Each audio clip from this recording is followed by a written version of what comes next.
Welcome to the PLZ Soccer Show. I'm Peter Martin. Alec Ray is with us, and also Alan Rough as ever here with us to look back over last night's Champions League, look ahead to the Scottish Cup semi-finals and a couple of cracking games down south in the English Premier League as well. So, last night, was it a penalty?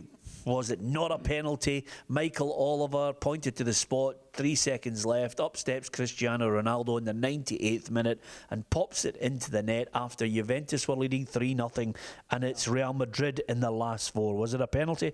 Yeah, it was a penalty for me, Peter. Initially, from the live coverage, I thought it was a penalty. I thought it was a slight push on it. The more I seen all the replays, it was conclusive to me. And the aftermath, social media, you know, by Buffon getting sent off, the whole shooting match, it was quite sad really to see him bow out in that manner, and big Ronaldo does what he does best. He just blasted it in the top corner, and you know, he steps up to the plate time after time. Yeah, I think when you've got somebody like Ronaldo there to take the penalty, you start putting your mortgage on it. But I didn't think it was a penalty, Ruffy. I stand by it. I still think the player went down easily. I don't think it would have been one of those ones the ref would have been looking at too much if it had been in the middle of the park either. You know, gutted for Juventus. I understand what Alec's saying about the emotion of Buffon and the whole timing of it as well. I'll tell you one thing, Buffon didn't miss the referee on it at the end of the game. No, and quite rightly so. I think when you get that kind of scenario, your career, you're retiring, you're 3-0 up, you're taking them into obviously injury time, and then that happens to you, your emotions are going to take over, and that's certainly what happened to him. Disappointing for him. I think I've always talked about many chances we have, you know, Player of the Years or Ballon d'Ors, and he's been in the game a long, long time, so just the Italian mentality, the way they attacked the referee, and verbally, we obviously don't know what they were saying to him, but you can't approach a referee in such a high profile game like that and not get sent off. Yeah, okay, he got the red card. It's not the ideal end to his Champions League career. I'm sure he'll look back in later days and think about all his achievements. Maybe just the Champions League and the opportunity to win the one trophy that he hasn't got his hands on was the emotion that basically pushed him over the edge. Yeah, listen, I think because of the timing of it all, Peter, you know, he's just get carried away with it. He clearly felt as if it was a soft penalty as well, and you know, I would like him to be on the pitch, because if anyone was going to save it, it would have been him. You know, you just felt that, you know, the boy coming off the bench and cold. But in saying that, you know, you could maybe have had 2 or 3 keepers in there. It was right in the top corner. It was a great execution by Ronaldo. So it's a sad way to bow out. You know, and the interesting thing for me is if he had been 10, 15 years younger, would he have had that same attack? I think it's because it's coming to the end. He's thought, I'm giving this guy both barrels. Yeah, absolutely. Listen, I'm in the Gianluigi Buffon camp. I'd have probably lamped the referee as well, to be honest with you. I've got to read you this, just because I love the fact that Buffon is just so full of passion. He said it was a 10th of a penalty. I know the referee saw what he saw, but it was a dubious incident. And he goes on to say, and this is the best part, clearly you cannot have a heart in your chest but a bag of rubbish. On top of that, if you don't have the character to walk on a pitch like this, in a stadium like this, you can't sit in the stands with your wife, your kids, having your drink and eating crisps. That's Buffon's way of saying, I'm not happy, we are out.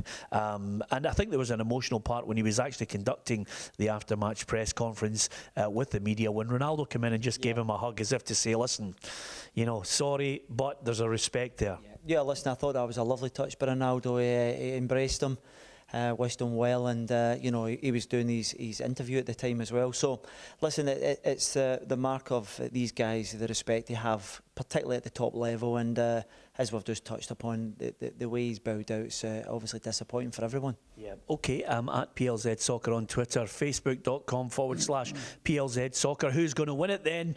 I'm going to go for Liverpool to go all the way to the final and the Reds win 6 in a row. What about yourself? Well, listen, I think they have every opportunity to do that. I just feel as if with the experience that Real Madrid have, this is 3 in the bounce, it's unprecedented. So last 4, and the key one for me is having Ronaldo. 15 goals, it's almost double the nearest challenger, and it's a phenomenal return, and the guy's hunger is second to none. Okay, so it's Real Madrid for him. Ruffy, it doesn't really matter. Your team were bounced out like mine. I'd tipped Man City. You picked Paris Saint-Germain. It seems that long ago since they were in the tournament, Alec. What do you think, Ruffy? I'm going to go for Bayern. Yep, Bayern. I think that they've showed already they don't lose goals. They don't lose goals the way that these teams that we're all talking about. I thought Real Madrid were poor. And I'm going to stick with them. I think they're very, very difficult to play against. Very strong. Obviously, Ribery, Robben up front, Lewandowski, good enough for me. And at the back, as I said, even at nothing each last night, they were super. Yeah. Did he just say I'm just going to stick with Bayern Munich? Yeah, Is this a first? Yeah, he was given a second option there.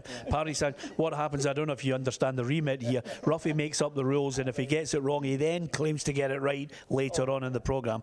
You'll see it there in paragraph 5, the terms of his contract. Alec, Ruffy must decide that he's right at the end of it. Anyway, I'm going for Liverpool. He's Real Madrid. He's Bayern Munich. You can give us your view on that. Scottish Cup semi-finals coming up. Motherwell. A lot of people saying they're a physical side. Stephen Robinson's just basically saying, listen, match them physically, but this is a chance to make a good season, an incredible season for Motherwell. Yeah, listen, after the League Cup final exploits, they've got an opportunity to go again, Peter. They'll be disappointed that they are not in the top 6, you know, considering the way they've played, but that's partly down to how well Kilmarnock have done. I think they've got a great opportunity to go through, particularly with the 3 key players from Aberdeen missing. And the physical element will always come in because of the way they play. They have a certain brand of and style that they play with a little bit of talent also. And, you know, I think they can get over the line on Saturday. Yeah, you think they'll win? I feel as if they might win 2-1, Peter. I think it'll be very close. It's honours even, so they'll go into the game feeling as if they can get through this tie. Likewise, Aberdeen. But I just feel the 3 players, with McLean, Logan and Shinnie being out, I think it may well be a big factor. Yep, okay, an interesting one there. He's going for Motherwell. I've got a sneaky feeling for Alec as well there on Motherwell. What about yourself, Ruffy? Yeah, I can see where both of you are coming from. I don't think Motherwell will be fazed by the occasion. They've done particularly well. And hurry up, give us the custard pie. You're giving us the nice big build-up. This is what he does, Al. He does that and bang, there you go. No, you're right. I'm going to go 90 minutes of draw, extra time, and Aberdeen will score the winner. Okay then, right to Sunday. Now, let me tell you, it's all built up nicely. If you are a journalist who goes to the games or a pundit who goes to the games, you go into the press box and you watch the game. Not these two. These two are on the hospitality starter, main course, and then, of course, the suite as well. Have a little chat with all their mates, a wee bit of cuddling here and there, and then the game kicks off. Are you going to be a happy man at the end of it because you're an ex-Rangers player? Now, let me tell you this. Are you going to be an honest man? Because we all know your heart with your former club. Let's have it from your head. No, listen, I said earlier on in the day that I felt Rangers would win 2-1. I can't change for that within the space of half an hour. And my reasoning behind that is that they've had the opportunities. They've scored against Celtic recently. And I just feel as if they can get the mental side, the game management slightly better, then I feel as if they can go over the line. And when you look at Celtic's recent performances, they haven't been great. Both defences are quite poor. So I feel as if there'll be goals, and that's why I've gone for 2-1 for Rangers. Yeah. Okay then. When you're in the hospitality, you're the type of guy, if you're there and the window's there and you're looking out onto the park, will you stay calm? As a player, you know what it's like. You can get in there. You were one of those combative players, but what about as a spectator? Oh no, listen, the thing is, you've got to get animated. You know, everyone knows my affiliation with Rangers as a supporter first and foremost, and then there. But you try and be as objective as you can, Peter. One of the great things that you taught me coming into this game in punditry was be objective, call it as you see it, and I've always been that way. Yeah, absolutely. So Alec thinks Rangers. Ruffy, from your own point of view, you'll probably have the same starter, main course, and then 2 suites if the guy next to you doesn't finish his. What about the game?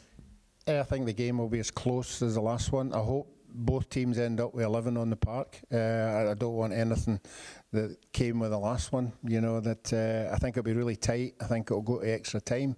But I think Celtic have the big players to win this game, as they've proved in numerous occasions.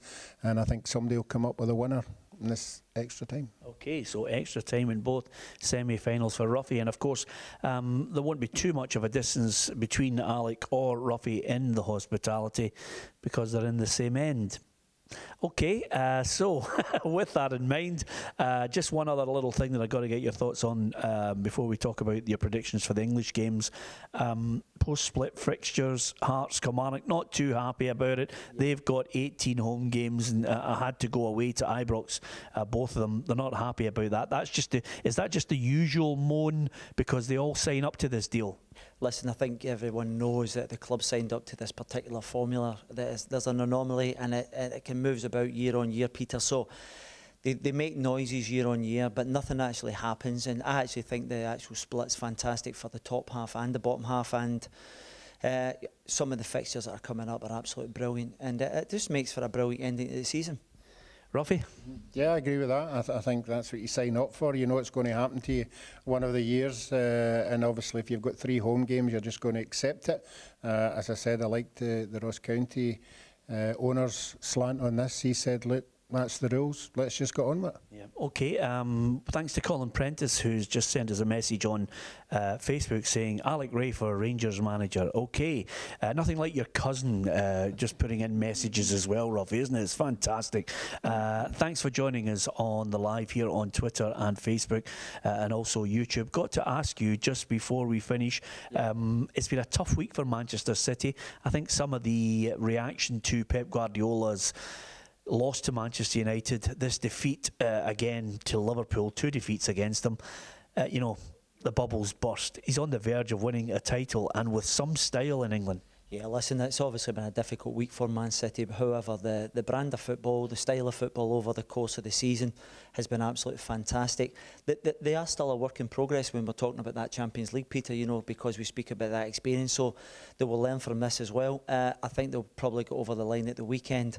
They just need to get back to what they do best and keep the ball. You know, they've got some talented individuals and they're talking about rebuilding again in the summer, Peter. So I have no reservations about where Man City's going as a club and things, and they're talking about giving them a new contract as well. I think it's something like £12 million a year, which is remarkable. Yeah, but is he happy? Yeah. The other point I was going to say to you just briefly: West Ham against Stoke on the Monday. If Davy Moyes can win that, suddenly West Ham fans can start thinking, okay, now let's just concentrate on being angry against the board. Yeah, well, listen, I think if he wins that, Peter, it takes him to 37 points. Effectively, that'll be done and dusted for Big Moisey. And you know, I would suggest that he would probably get the job full time if he could manage to turn this round. We all the background noise and all the discontent against the board. If he got a pre-season, got his own personnel in, I feel as if he could do a good job there. Yeah, I think, you know, if West Ham want any kind of stability, and as Alex says, you know, you get a platform to build on, Ruffy, you know, if Moisey keeps them in, when you consider where they were and what he's done with a squad that's not his, by the way, he's inherited it. No, and I think he went in early doors. He actually he noticed that the players weren't pulling their weight, you know, and I think that was one of the first things he did. He held a meeting and said to them, you know, this is the way it's going to be. And a lot of them have, you know, buckled down, but the ones that haven't, he's just binned them, you know, and I think that's why he's getting a wee bit of success just now, because when that stadium is full and everybody pushing in the right direction, they're a force just waiting to be wakened up. Yep. Okay. Thanks for the Facebook Live, Twitter Live and YouTube. Hopefully you've enjoyed the programme. Thanks to Thomas Marshall who's just joined, and also Stephen Mooney, a great midfielder, but unfortunately, Stephen, knowing you as I do, if you'd come up against Alec, he would have you, a tippy-tappy footballer, in his pocket within 5 minutes. But nevertheless, you might want to disagree with that. Look at Alec just raging, desperate to get in there so we can play against him. Thanks to Alec Ray. He's off to Sunderland and Wolves because he's a legend down there as well, Ruffy. That's why we get you guys on the programme. Thistle, Hibs legend, Wolves, Sunderland, Rangers. 3 clubs, Ruffy. Thanks for joining us. Join us again on www.plzsoccer.com if you want the update on all the news across Europe, the world, and English and Scottish football in detail. And you can download the app PLZ Soccer in Google Play and on the App Store. Thanks for watching.